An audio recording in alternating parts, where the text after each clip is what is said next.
महाभारत का युद्ध सबसे विनाशकारी युद्धों में से एक माना जाता है। इस युद्ध में कौरवों का सब कुछ नष्ट हो गया।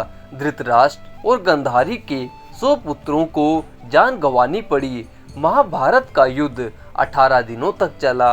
महाभारत के युद्ध में जब कौरवों की सेना पांडवों की सेना पर भारी पड़ने लगी तो पांडवों को हार जाने का डर सताने लगा, क्योंकि भीष्म पितामह पांडवों की सेना पर लगातार भारी पड़ते जा रहे थे। श्री कृष्ण के मन में एक युक्ति आई और उन्होंने भीष्म पितामह को परास्त करने के लिए शिखंडी का सहारा लिया। शिखंडी महाभारत में एक रहस्यमय पात्र के रूप में नजर आता है। शिखंडी पूर्ण जन्म में एक स्त्री था। अगले जन्म में भी शिखंडी स्त्री के रूप में जन्म लेता है, लेकिन वह पुरुष बन जाता है।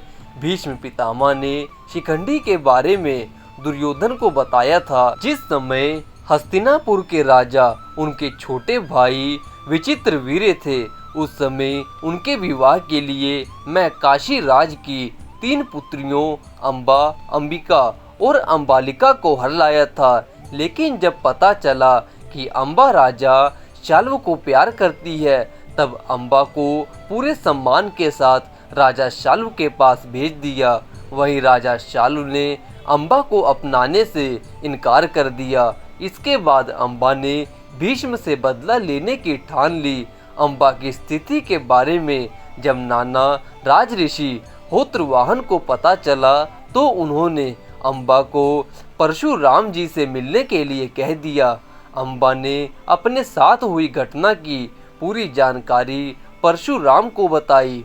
परशुराम जी ने भीष्म को अंबा से विवाह करने के लिए कहा, लेकिन भीष्म ने ऐसा करने से इनकार कर दिया। परशुराम को यह बात बहुत खराब लगी और इसके बाद उन्होंने भीष्म से युद्ध किया, लेकिन वह भीष्म से पराजित हुए। उधर युद्ध समाप्त होने के बाद अंबा भीष्म के सर्वनाश के लिए यमुना किनारे तप करने लगती है और तप करते करते अंबा अपना शरीर त्याग देती है। अगले जन्म में अंबा वत्स देश के राजा के यहाँ जन्म लेती है। अंबा अपने पूर्व जन्म के बारे में जानती थी, इसलिए भीष्म से बदला लेने के लिए वह पुनः तपस्या करना शुरू कर देती है। इस बार उसके तप से भगवान शिव प्रसन्न होकर भगवान शिव उसे मनचाहा वरदान देते हैं, लेकिन अंबा कहती है कि प्रभु, कन्या होकर वह भीष्म को कैसे पराजित कर सकती है।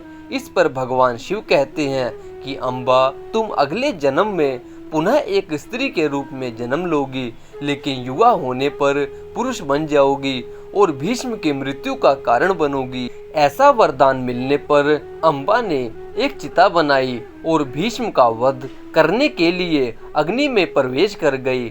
महाभारत काल में अंबा राजा द्रुपद के यहाँ शिखंडी के रूप में पैदा हुई।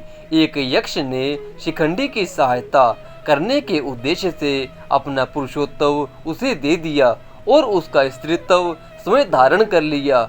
यक्ष ने शिखंडी से कहा कि जब कार्य पूर्ण हो जाए तो मेरा पुरुषोत्तव मुझे पुनः लौटा देना।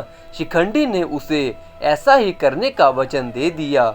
महाभारत का युद्ध जब आरंभ हुआ तो भीष्म पितामह को हराने के लिए शिखंडी अर्जुन के साथ उसके रथ पर सवार होकर भीष्म पितामह के सामने आ गया।